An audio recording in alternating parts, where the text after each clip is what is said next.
모기 잡기 게임을 만들겠습니다. 모기가 필요하겠죠? 모기를 추가하고요. 모기가 화면 안에서 막 움직이고요. 사용자가 뿅망치 오브젝트로 모기를 잡는 게임이에요. 시작하기 버튼 클릭했을 때 계속 반복하면서 모기를 이동 방향으로 움직이게 만들어 줍니다. 근데 이렇게 하면요, 제한이 없어서 이제 화면 밖으로 사라지게 됩니다. 그리고 뒤로 사라지죠. 이게 이동 방향 화살표 때문에 그렇습니다. 이렇게 해주고요. 앞으로 가죠. 크기가 너무 크니까 크기를 맨 처음에 50으로 정해줍시다. 그 다음에 얘가 벽에 닿았을 때 무작위 위치로 이렇게 퉁퉁퉁 튕겨나가게 만들어주고 싶거든요.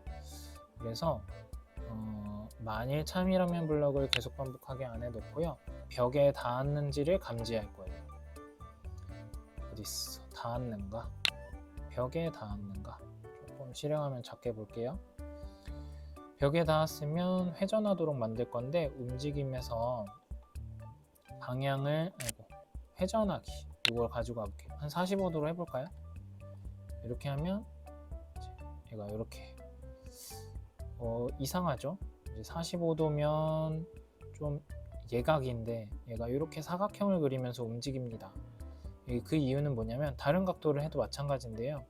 벽에 닿았을 때 얘가 여기가 제일 바깥에 있잖아요. 이렇게 닿아요. 그 다음에 회전을 합니다. 45도 회전을 해요. 근데 여전히 닿고 있죠. 그래서 또 45도 회전을 해요. 그래서 닿지 않게 되면 위로 올라가는 거예요. 이런 식으로 움직이는 거예요. 근데 이거를 잘못하면 여기 벽 바깥에 있는 부분도 벽으로 인식을 해서 얘가 이 벽을 기준으로 뒤쪽으로 돌아서 화면 밖으로 사라지고 이러거든요. 그래서 얘도 마찬가지로 어떻게 하냐면 벽에 닿았을 때 그 직전 자리로 먼저 뒷걸음질 치도록 되돌려주는 동작을 먼저 하는 거예요.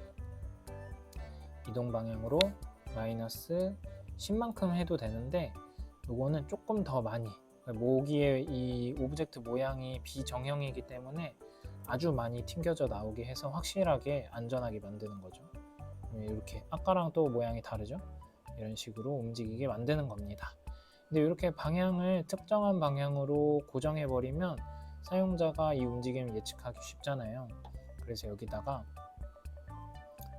무작위수라는 블럭을 사용해서 뭐 예를 들면 24에서 뭐 87 사이 무작위수로 회전하게 만드는 거예요. 그러면 이렇게 사용자가 예측하기 힘든 움직임을 만들게 되는 겁니다. 좀 둔각도 포함되도록 하면 훨씬 더 역동적인 움직임이 되겠죠. 이제 사용자가 이 모기를 잡도록 만들어 볼게요. 뿅망치를 추가하겠습니다. 뿅망치 이거 추가할게요. 얘는 좀 애니메이션 효과를 만들어 주려고 해요. 마우스를 클릭했을 때 방향을 정하기 300도 해보세요. 방향이야 뭐 본인이 원하는 대로 하면 됩니다. 해제했을 때 방향을 정하기 가지고 와서 방향을 0도로 정하기 이렇게 하고요. 그러면 클릭했을 때 해제했을 때 이런 움직임이 돼요. 뿅망치를 휘두르는 것 같은 움직임이 되는 거죠. 마우스 포인터를 쫓아다니게 만들게요. 시작하기 버튼 클릭했을 때 계속 반복하기 움직임에서 마우스 포인터 위치로 이동하기 이런 건 해봤으니까 이렇게 크기를 좀 줄여도 되는데 그냥 해볼게요. 선생님이 게임을 잘 못해가지고 실패할 수도 있으니까. 그 다음에 클릭했는데 모기한테 닿았으면 점수가 올라가도록 만들 거예요. 그래서 먼저 변수를 하나 만들어 줍시다. 점수.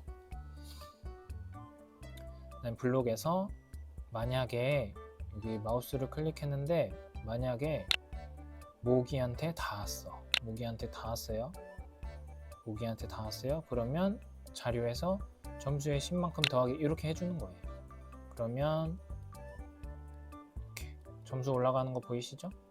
이런 식으로 만들 수 있습니다. 근데 이건 사실 이 변수 값은 사용자한테 안 보이는 거거든요. 여기 보시면 점수 보이기 숨기기 있죠. 이거 숨기기 하면 안 나와요. 내가 아무리 모기를 많이 잡아도 점수를 알 수 없어요. 그래서 이거를 이런 식으로 할 수도 있어요. 글상자를 추가하는 거야. 점수라는 글상자를 추가해서 여기다 배치해 주시고요. 시작하기 버튼 클릭했을 때 계속 반복하기 하면서 여기 보면 글상자라는 탭이 있죠. 글상자한테만 있어요. 다른 오브젝트는 붓인데 글상자에 가서 여기 뭐뭐라고 글쓰기가 있어요. 요거가 실행되면 여기에 이 내용이 써지는 거거든요. 이거를 합친값이라는 블럭을 가지고 와서 점수 땡땡 이건 직접 써주시고 뒤에다가 우리가 만들어 놓은 변수를 집어넣는 거예요. 그러면 이렇게 점수가 실시간으로 표시되는 형태의 게임이 됩니다. 해보세요.